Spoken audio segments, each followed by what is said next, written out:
canal de YouTube Nelter de la Cruz. Por ahí no se les olvida su like, acá abajo la campanita. Y suscríbanse. Saludos desde Puebla. Acá andamos, acá en Puebla, llevándole hoy jueves 16 de junio. Pues vámonos. Tren Maya a preguntar a la gente qué opinaba sobre el tren y a ver cómo estaba el tramo 5.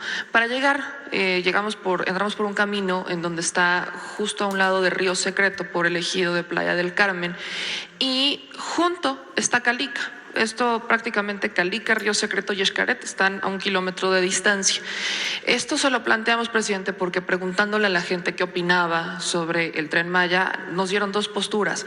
Hubo unas personas, las menos, que nos dijeron que no conocían mucho, que no sabían en dónde se estaba construyendo, pero que sí sabían que había un tren y que qué bueno, ¿no? Pero no había como mayor opinión.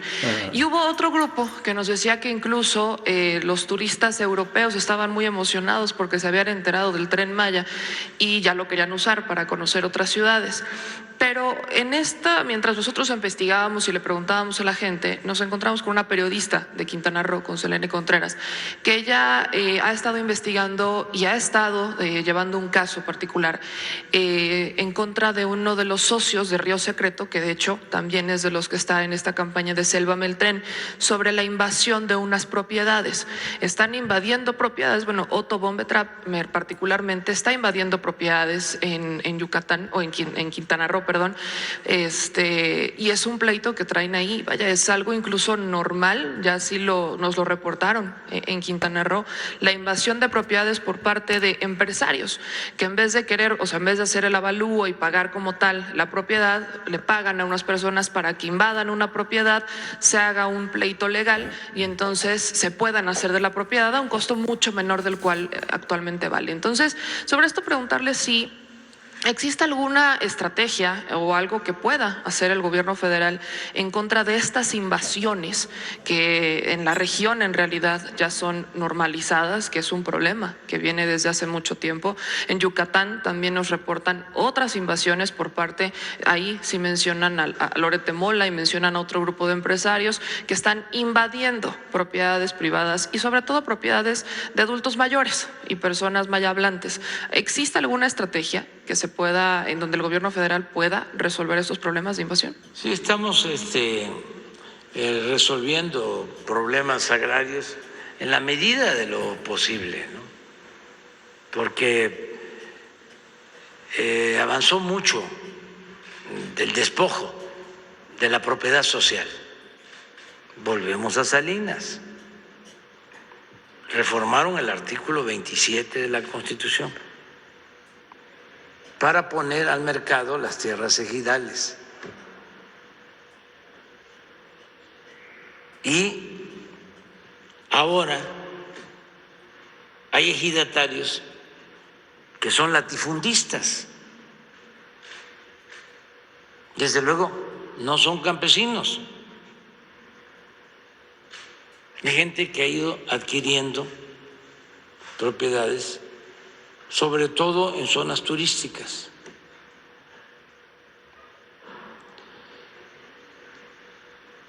Esa fue una reforma a la Constitución, el artículo 27, porque no se podía vender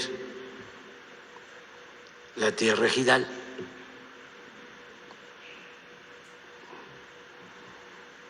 Sin embargo, se llegó a estos extremos y, desde luego, con la corrupción se fue legalizando todo este despojo.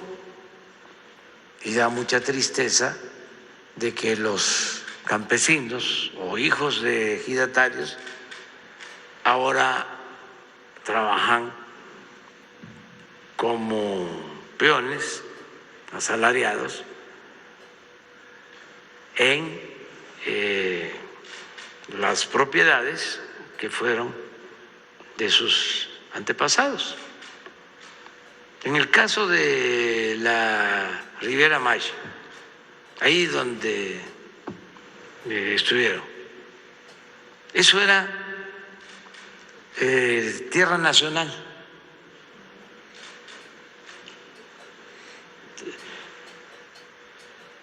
Es cosa de revisar la historia de Quintana Roo. Era un estado muy despoblado. Todo esto que ahora es Playa del Carmen, ¿sí? Cancún mismo, en los años 50, en los años 60 del siglo pasado, no había población, era mucha tierra y poca gente. Entonces empiezan los desarrollos turísticos, era territorio y nombran desde el centro a los gobernadores. Y hubieron buenos gobernadores. Estoy tratando, bueno, Rojo Gómez fue gobernador de Quintana Roo, y luego otros, David Gustavo Gutiérrez, pero en ese tiempo, cuando empieza el auge turístico, coincide con el inicio del gobierno de Echeverría. El proyecto de Cancún se diseña cuando estaba Antonio Ortiz Mena de secretario de Hacienda en el gobierno de Díaz Ordaz, y empieza a construirse y a desarrollarse con Echeverría. Entonces, como pensaban en hacer un plan integral, se crearon fideicomisos. Ahí donde estuvieron ustedes era un fideicomiso, creo que es el fideicomiso de Xel-Há, si no me equivoco. Sí. Estamos hablando de 50, 60, 100,000 hectáreas. Todo eso que era de la nación ya no existe. Todo eso se privatizó. Y ahí fue donde se hicieron estos desarrollos turísticos. Entonces, pues con sobornos a los antiguos pobladores les fueron comprando las tierras, o las tierras nacionales las fueron adjudicando a particulares. Esa es la historia, y por eso lo de Calica, desde el gobierno de Salinas se entregó lo de los permisos de Calica, y luego se renovaron los permisos hasta poseer 2.400 hectáreas para bancos de material. Y lo mismo en el caso de Xcaret y otros centros. O sea, la principal oposición al Tren Maya viene de ahí, porque se sentían los dueños de ese paraíso. ¿Considera que Calica podría haber estado pagando sobornos a estos empresarios? Porque están realmente a un kilómetro, están a un kilómetro y hacen detonaciones. Sí, si no había soborno, había influyentismo. Porque uno de los permisos se entrega un día antes de que termine el gobierno de Zedillo. 1 o 2 días antes. Entonces, está documentado. Y muy influyentes, muy protegidos, porque se trata de una de las empresas constructoras más fuertes en Estados Unidos. Se llama Vulcan. Entonces, tenían una demanda contra el gobierno de México, porque no se les autorizaba ampliar la extracción de material. Entonces llegamos a un acuerdo, es decir, a ver, ya no vamos a permitir que extraigan material, porque esto es un agravio, una destrucción al territorio. ¿Cuál es el término que no es ecocidio? Devastación.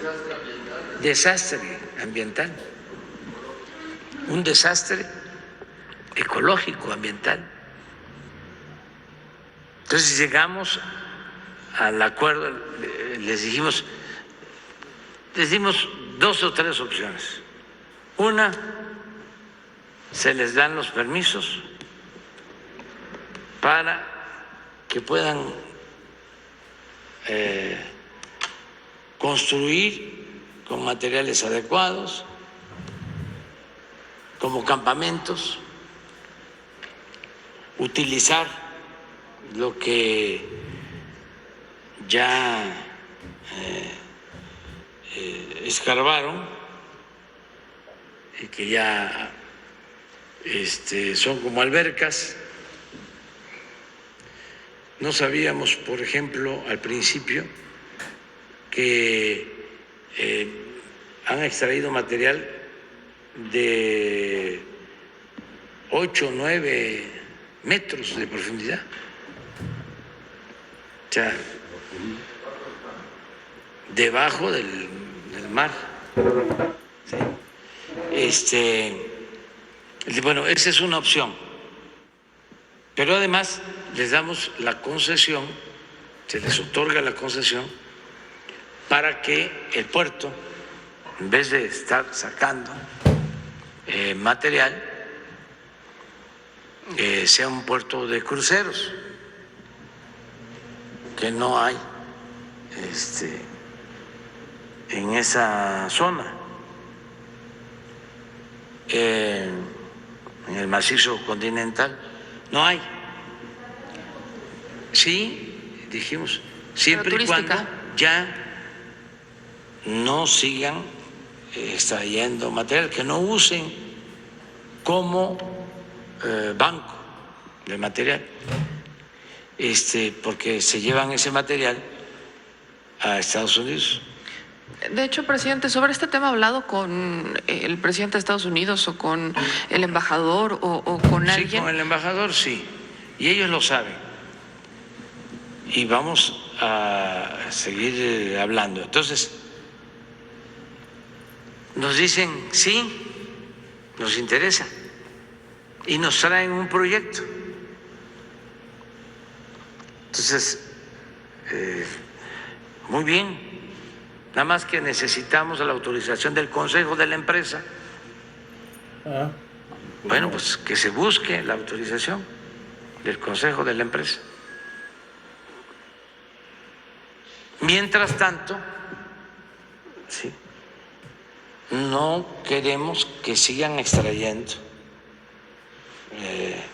grava, arena, material de construcción. Se para todo para llegar a un acuerdo. Pasan 2 meses, nosotros esperando que iban a dar permiso para que entraran las brigadas de la Secretaría de Medio Ambiente, de Semarnat, hacer el estudio completo, porque trabajando. hay también manglares, hay selva, y definir la potencialidad del suelo, cuántos se podía autorizar para presentarles el proyecto. Pueden hacer tantas cabañas, convertirlo en un centro turístico. Entonces llegamos al acuerdo de que en tanto no se hacía el estudio, se paraba todo. Pero Y pues estábamos en esa idea. Yo fui 2 veces más, sobrevolaba la zona y no había movimiento. Pero como al tercer mes, bueno, todavía invité al señor, al CEO, como se le dice a los gerentes, a la inauguración del tren, del aeropuerto Felipe Ángeles.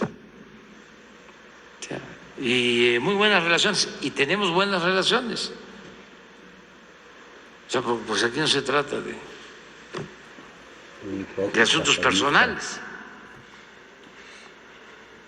Pero voy en uno de los últimos viajes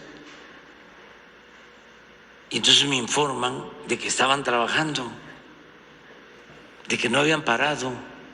no. Quizá pasábamos nosotros los domingos y no veíamos nada, o se enteraban de que íbamos y paraban la extracción de material. Pero cuando me informan, digo, no es cierto, no puede ser. Y sí, pues vamos. Y, oh, sorpresa.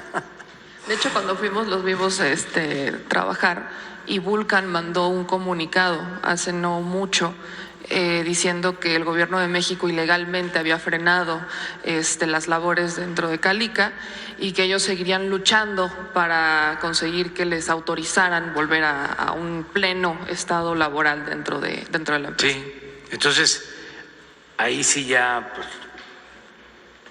se tomó la decisión de cancelar por completo la obra, y así como ellos acudieron a tribunales internacionales, nosotros vamos a acudir a la ONU y a tribunales internacionales. No dejamos, no cancelamos la posibilidad del acuerdo, pero mientras estemos en el gobierno, No van a seguir haciéndolo. apegados a la legalidad, no vamos a permitir que se extraiga material de construcción de Calica. Ya. A lo mejor están pensando ellos que ya va a terminar el gobierno y que van a reiniciar Pues sus sí, labores, a llegar el pero material. vamos a hacer denuncias en la ONU, porque incluso estoy pensando también hacer una notificación a las bolsas de valores donde cotiza la empresa, Vamos allá. porque todos tenemos que cuidar el medio ambiente. De verdad, sí, no estos ambientalistas falsos, o pseudoambientalistas. Estamos trabajando en eso, se está haciendo toda la documentación para fundarlo. Entonces, no cerramos la posibilidad del acuerdo. Que ellos dicen, vamos a que utilicemos las tierras para propósitos turísticos sin afectar el medio ambiente, y también queremos tener la concesión para utilizar el puerto.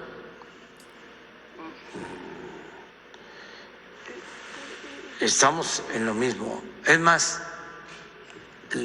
les planteamos, les compramos lo que tienen. Hacemos un avalúo y les compramos. Y que le va a regalar dinero. Y ya nosotros vemos si declaramos reserva natural protegida con el uso de algunas zonas con propósitos turísticos. Pero no podemos de ninguna manera permitir que se siga destruyendo el medio ambiente. Esto, por ejemplo, no lo vieron estos pseudoambientalistas, o sea, Eugenio Derbez, no, son vecinos los de Xcaret. ¿qué anda? Sí, sí. Ahora contra Están en lo Claudia mismo. Sheinbaum. Y ellos son parte de los que están promoviendo los amparos en contra del Tren Maya. Entonces, un doble juego muy hipócrita que no tiene nada que ver con los campesinos, que ellos ya dieron todas las autorizaciones, se hicieron consultas, la gente quiere el Tren Maya porque les va a ayudar, pero estos por alguna razón,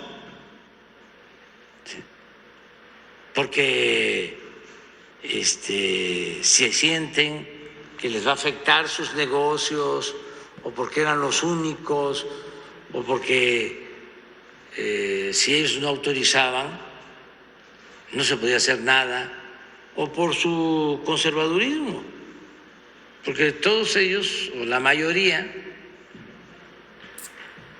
o varios de ellos, para no ser tan drásticos, pues son fruto del régimen de corrupción,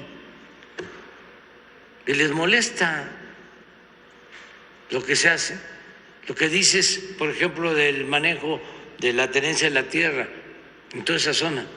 Pues lo mismo, han invadido, ¿sí?, hasta el parque natural, nacional, arqueológico de Tulum. Y no les estamos planteando desalojo, porque ya algunos llevan ya tiempo ahí. Estamos planteando, a ver, vamos a regularizar, pero vamos a bardear toda la zona. Eso va a ser el Parque del Jaguar, bardearlo. Ya tenemos el presupuesto, ya tenemos el proyecto, para que no sigan invadiendo, porque es un desorden, ¿no? Y así en otras partes, ¿no? Pero bueno, eso es lo que estamos haciendo. Ya, se echa.